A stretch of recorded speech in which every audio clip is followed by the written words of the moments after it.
بسم اللہ الرحمن الرحیم۔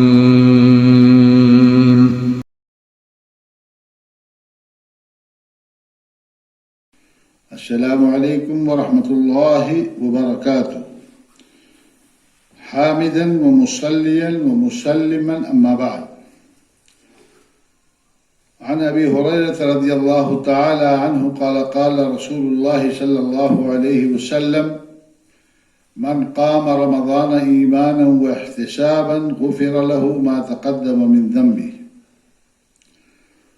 حضرات ناظرین کرام، برادران اسلام،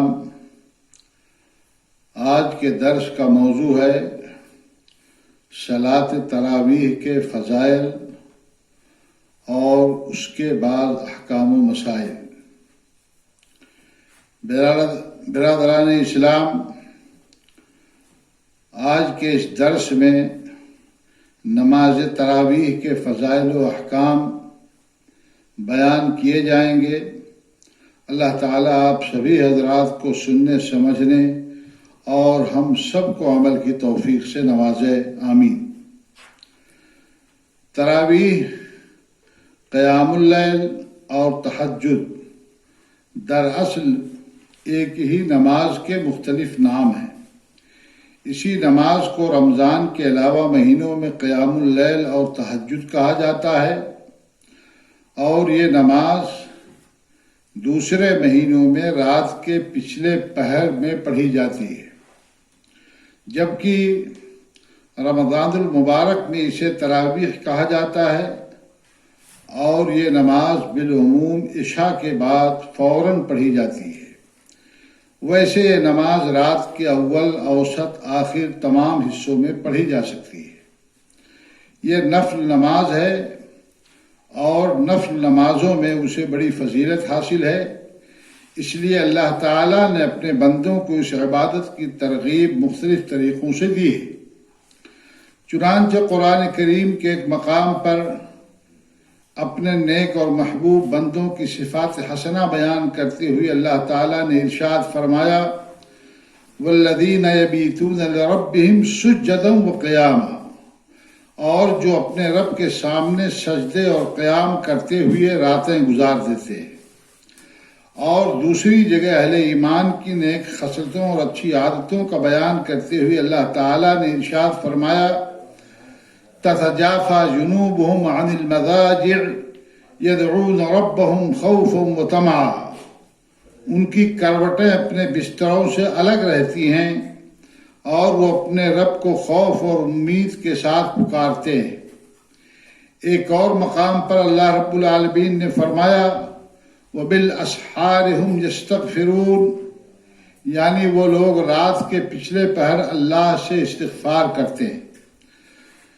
اللہ کے نبی جناب محمد رسول اللہ صلی اللہ علیہ وسلم نے اپنی ایک حدیث میں حکم دیا، جو ترمذی کی روایت ہے اور صحیح درجے کی روایت ہے۔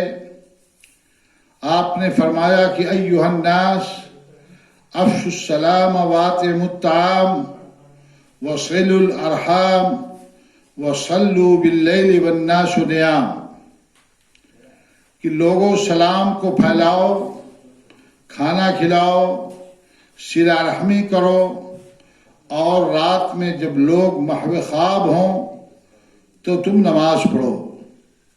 اللہ کے نبی صلی اللہ علیہ وسلم نے آگے ارشاد فرمایا: تدخل الجنت بسلام، تم جنت میں بحفاظت داخل ہو جاؤ گے۔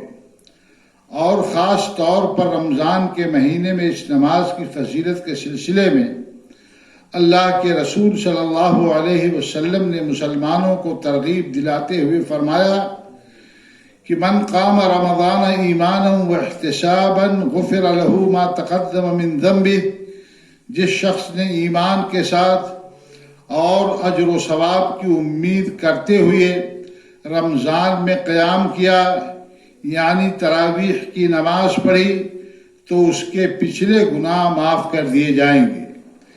یہ صحیحین کی روایت ہے۔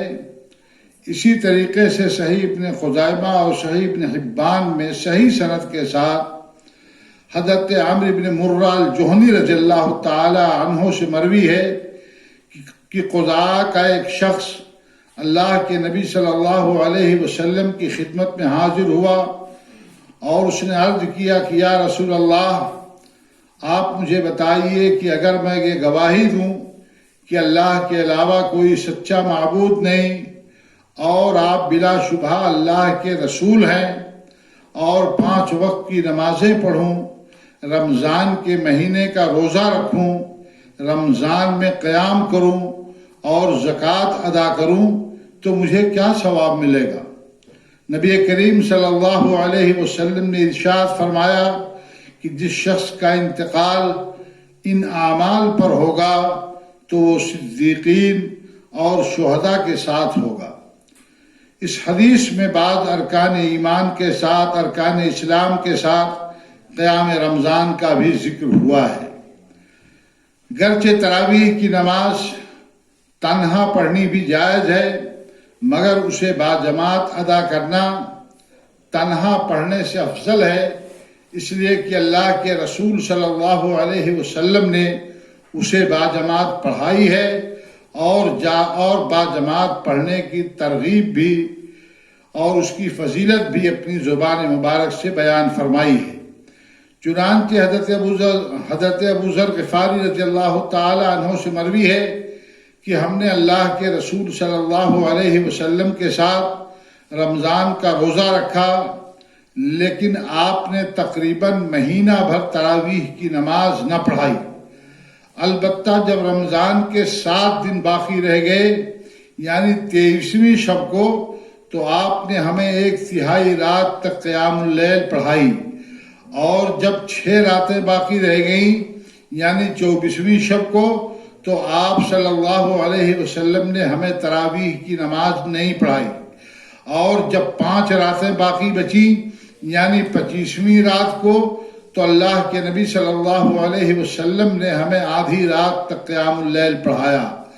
ہم نے گزارش کی کہ اے اللہ کے رسول صلی اللہ علیہ وسلم، کاش آپ اس رات کا قیام اور بڑھا دیتے، تو آپ صلی اللہ علیہ وسلم نے جواب دیا کہ انہو من قام مع الامام حتی ینصرف کتب له قیام لیلۃ، یعنی جب بندہ امام کے ساتھ پوری نماز پڑھ لیتا ہے تو اس کے لیے رات بھر کا قیام لکھا جاتا ہے۔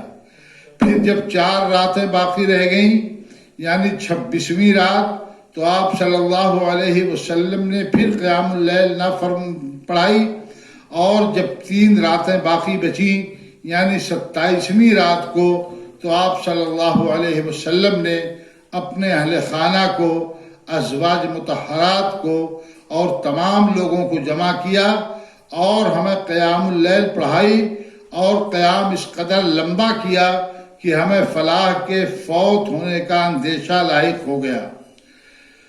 راوی نے سوال کیا کہ فلاح کا کیا مطلب ہے؟ تو حضرت ابو ذر رضی اللہ تعالی عنہ نے جواب دیا کہ فلاح سے مراد سحری۔ پھر آپ صلی اللہ علیہ وسلم نے باقی مہینے یعنی 28، 29، 30 کی راتوں میں ہمیں قیام اللیل نہ پڑھائی۔ حضرت ابو ذر غفاری رضی اللہ تعالی عنہ سے مروی یہ حدیث اصحاب السنن نے روایت کیا ہے، اور علامہ البانی رحمہ اللہ نے ارواء الغلیل کے اندر اس کو صحیح قرار دیا ہے۔